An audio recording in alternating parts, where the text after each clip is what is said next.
AITAH for refusing to drive a longer route to drop a girl off because she didn't want to be alone in the car with me? I feel like it's relevant to mention I'm a male.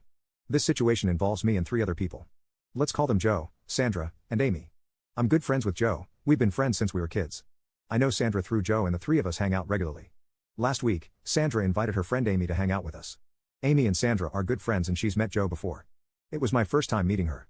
We just saw a movie and then went bowling. When everything was done, Sandra asked me if I was okay to drive Amy home. I said yeah, no problem. I'm the only one who drives, so I usually drop everyone off after we see each other. I live in the middle of nowhere, like an hour north of all of them. They all live pretty close together. From where we were and where everyone's house is, it made sense to drop off Joe first, then Sandra, and then Amy. Then continue on home. We didn't discuss the logistics in advance, so I dropped Joe off first, then was heading to Sandra's. I could tell Amy and Sandra were texting each other and they were kind of whispering.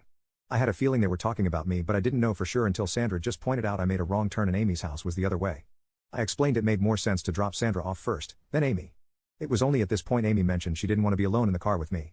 Her only reason was because I'm a man, and she alluded that being alone in a car with a man she doesn't really know is unsafe. So what she was asking me was to drop her off next, then drive 10 minutes back, in the opposite direction of my house, to drop Sandra off.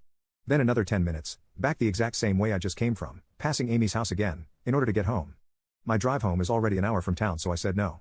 I didn't want to add an extra 20 minutes to my already 60-minute drive.